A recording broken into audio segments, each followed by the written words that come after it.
Assalamualaikum warahmatullahi wabarakatuh. Salam sejahtera untuk kita semua. Baik, pada kesempatan kali ini kita akan membahas topik tentang desain organisasi.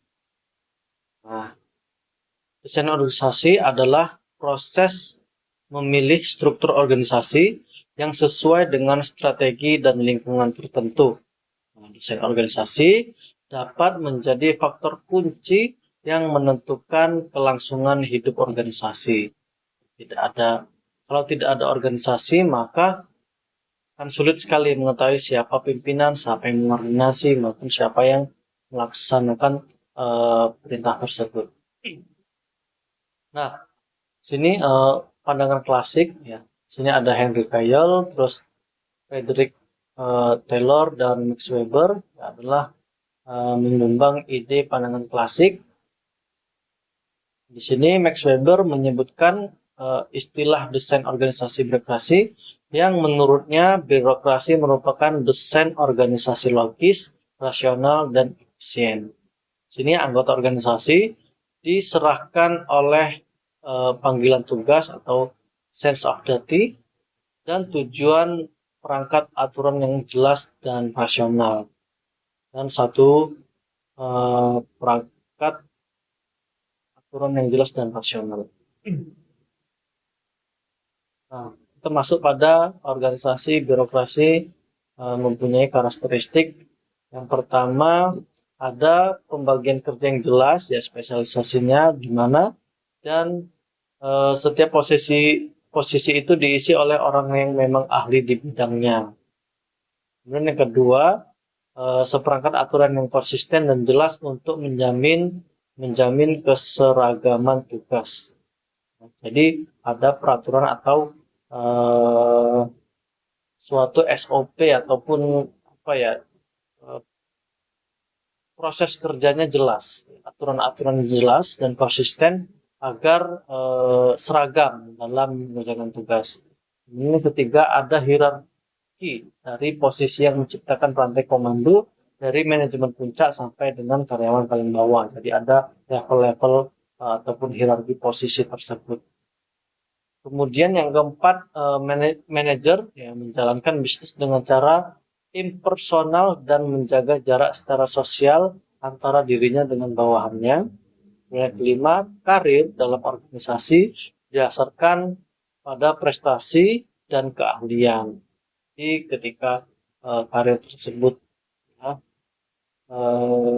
dalam organisasi tidak didasarkan pada prestasi dan keahlian, maka akan sulit. Misalnya karyawan tersebut tidak berprestasi ataupun tidak sesuai keahliannya, tapi karirnya naik, maka ini akan tidak sesuai.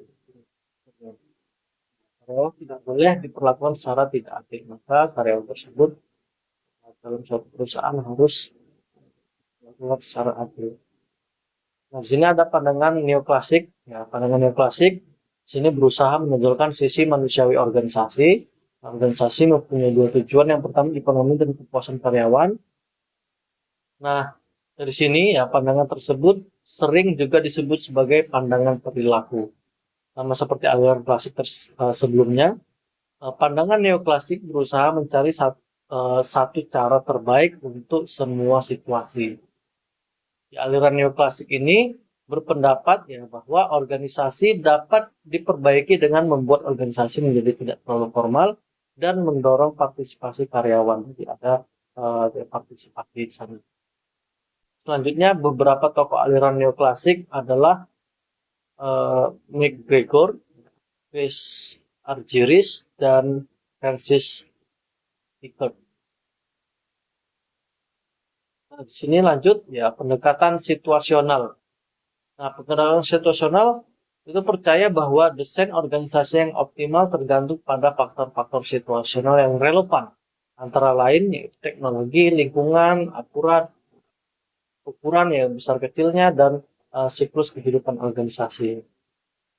Selanjutnya, siklus kehidupan organisasi dan kebutuhan reorganisasi.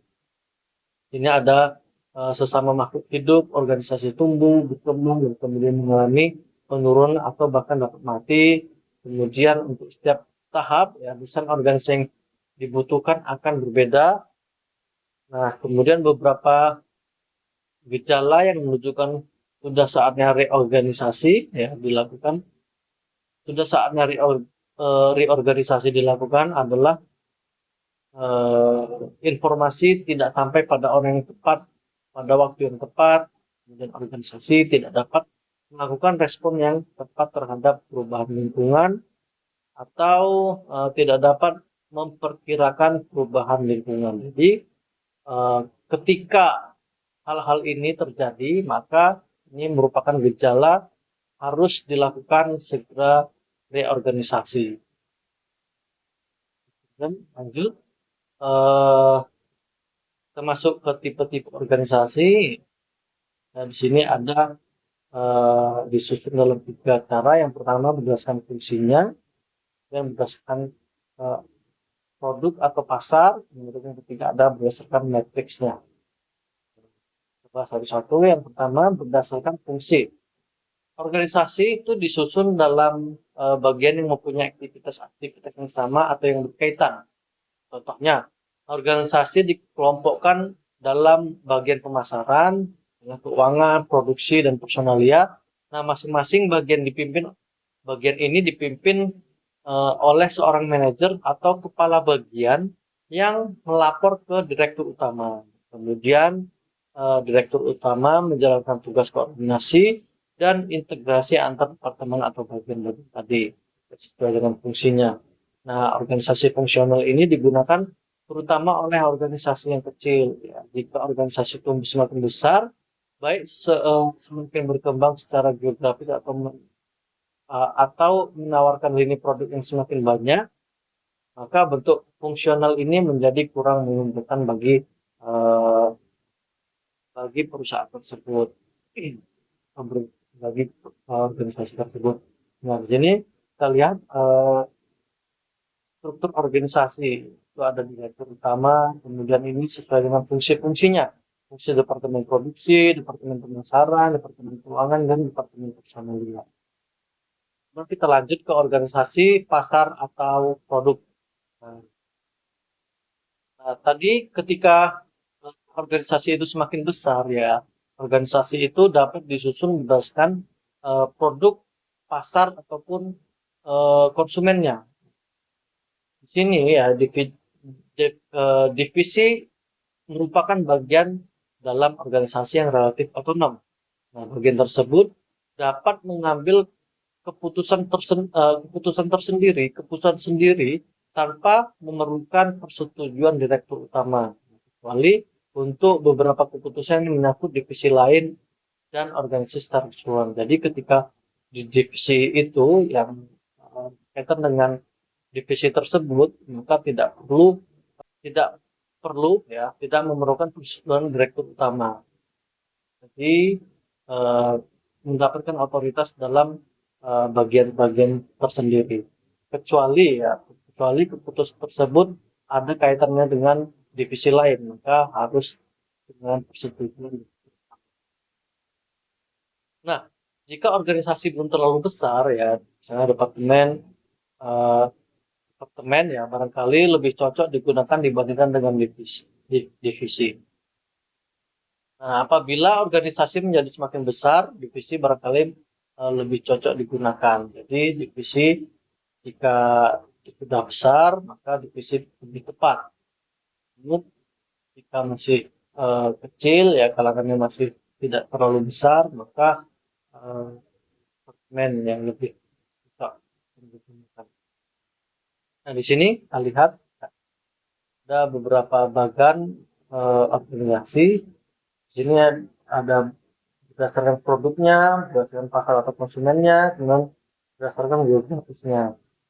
Nah, ada departemen, ada divisi negara, divisi Amerika. Kalau masih kecil itu mungkin departemen saja cukup.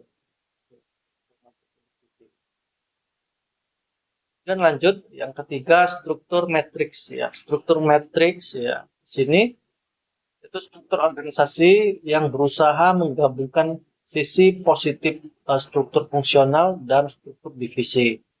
Mana struktur fungsional ini mempunyai sisi positif karena mendorong spesialisasi koordinasi akan menjadi sulit dilakukan ketika fungsional-fungsional ini disesuaikan dengan spesialisasinya. Ketika dilakukan dengan struktur fungsional, maka ada sisi positifnya, itu mendorong kekhususan, kespesialan terhadap fungsi tersebut. Nah, tapi di sini dibilang kalau sulit dalam melakukan koordinasi. Struktur divisi mendorong koordinasi, ya, tetapi tidak terlalu mendorong spesialisasi keahlian. Dalam struktur organisasi matriks, karyawan mempunyai dua atasan. Yang pertama fungsional dan yang kedua divisional. Nah, di sini ada struktur matriksnya, ya. Di sini ada fungsional, pemasaran, keuangan, produksi, kemudian ada divisional, ya, divisi-divisinya, manajer A atau manajer proyek B, manajer proyek C. Nah, di sini dilihat, ya, garis vertikal menunjukkan perintah fungsional, sedangkan garis horizontal menunjukkan perintah divisional. Garis horizontal menunjukkan kegiatan yang sudah dilakukan oleh organisasi yang dipimpin oleh manajer proyek. Karena struktur tersebut, struktur metrik, sering disebut sebagai sistem komando ganda atau multiple command system. Jadi ada dua atasan, pertama fungsional, yang kedua ada divisional. Nah, kita lanjut koordinasi.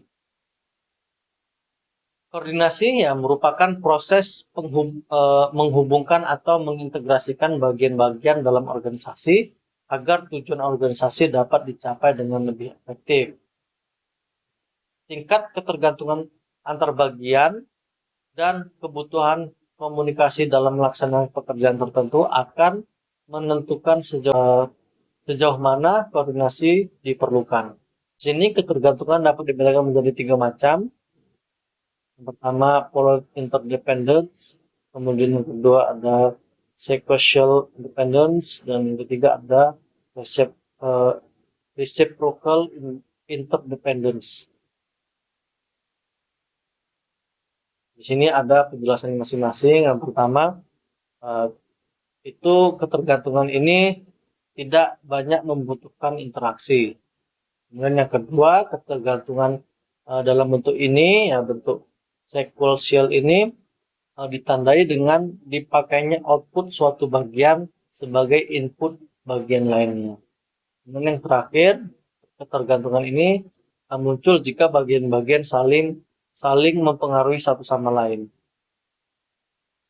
Nah, koordinasi yang efektif, ya, tidak mudah dicapai, apalagi pekerjaan semakin terspesialisasi. Nah, di sini Lawrence dan Lord itu menggunakan istilah diferensiasi untuk menjelaskan bagian organisasi yang semakin terspesialisasi. Nah, ada 4 macam jenis diferensiasi. Ya. Yang pertama, bagian organisasi yang berbeda, cenderung mengembangkan tujuan bagian tersebut. Nah, kemudian yang kedua, orientasi waktu antar bagian dapat berbeda. Ini dapat dijelaskan. Kemudian ketiga, gaya interaksinya. Kemudian yang keempat ada tingkat formalitas. Selanjutnya kita masuk desentralisasi dan sentralisasi. Nah, desentralisasi ini merupakan proses pendelegasian wewenang dan tanggung jawab secara sistematis ke tingkatan organisasi yang lebih rendah. Sentralisasi itu merupakan proses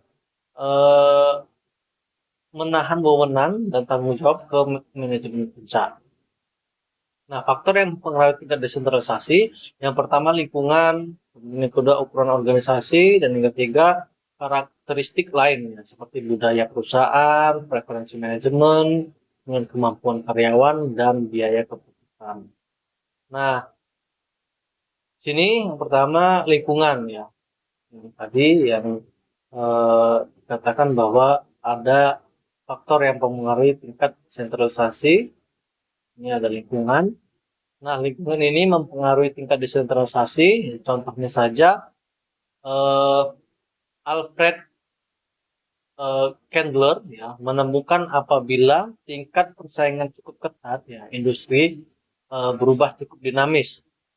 Lalu perusahaan mengembangkan produk melalui riset dan mengembangkan sendiri sehingga organisasi akan cenderung mempunyai struktur desentralisasi. Sementara itu, organisasi yang bergerak dalam lingkungan yang stabil, mudah diprediksi, dan teknologi yang tidak mudah merubah akan memilih struktur yang desentralisasi. Nah, kemudian yang kedua, ini ukuran organisasi ya, yang menjadi faktor mempengaruhi tingkat desentralisasi. Ya, semakin besar organisasi akan semakin kompleks organisasi tersebut. Kemudian desentralisasi diperlukan karena sentralisasi akan memberi beban yang sangat besar terhadap manajemen. Nah, jika organisasi tumbuh pesat, desentralisasi akan semakin diperlukan. Kemudian yang ketiga, faktor lain. Ya, ada faktor-faktor lain yang mempengaruhi tingkat desentralisasi. Yang melalui itu tekanan lingkungan ya, seperti persaingan yang semakin ketat dan karyawan yang semakin mampu. Ini barangkali mampu menjelaskan popularitas desentralisasi. Nah, kemudian desentralisasi juga dianggap sebagai sesuatu yang lebih baik dibandingkan sentralisasi karena desentralisasi mendorong kebutuhan manusia untuk berprestasi atau aktualisasi diri. Oke, kita masuk pada rangkuman. Ya. Rangkumannya pada pembelajaran ini yaitu desain organisasi merupakan proses memilih struktur organisasi mana yang sesuai dengan strategi dan lingkungan tertentu. Ya, ada dua pendekatan terhadap desain organisasi. Yang pertama klasik dan situasional. Nah, pendekatan klasik itu mencoba mencari model universal yang berlaku untuk semua situasi, sedangkan model situasional memandang pendekatan terbaik tergantung dengan situasi yang dihadapi, situasi apa yang dihadapi. Nah, selanjutnya ada tiga tipe desain organisasi yang umum, yang pertama fungsional, kemudian produk, dan terakhir matriks. Nah, tipe organisasi fungsional itu mengelompokkan kegiatan yang sama atau serupa dalam satu atap, seperti fungsi pemasaran, keuangan, dan produksi. Sementara kalau organisasi produk yang mengelompokkan kegiatan berdasarkan produknya atau sekelompok produk. Di sini ya departemen atau divisi dapat membawahi pengelompokan tersebut. Divisi lebih otonom dibandingkan dengan departemen. Jadi beda jika divisi ini lebih ke perusahaan yang sudah besar, kalau departemen ketika perusahaan tersebut belum terlalu besar ya. Namun dibandingkan departemen, tipe matriks ya berusaha menggabungkan sisi positif fungsional dengan sisi posisi produk. Nah, jadi tipe metrik ini karyawan itu punya dua atasan ya, sisi fungsional dan profesional. Jadi, terima kasih, semoga materi ini bermanfaat. Jika ada pertanyaan, silakan manfaatkan forum diskusi yang sudah disediakan. Baik, sekali lagi semoga bermanfaat. Terima kasih. Assalamualaikum warahmatullahi wabarakatuh.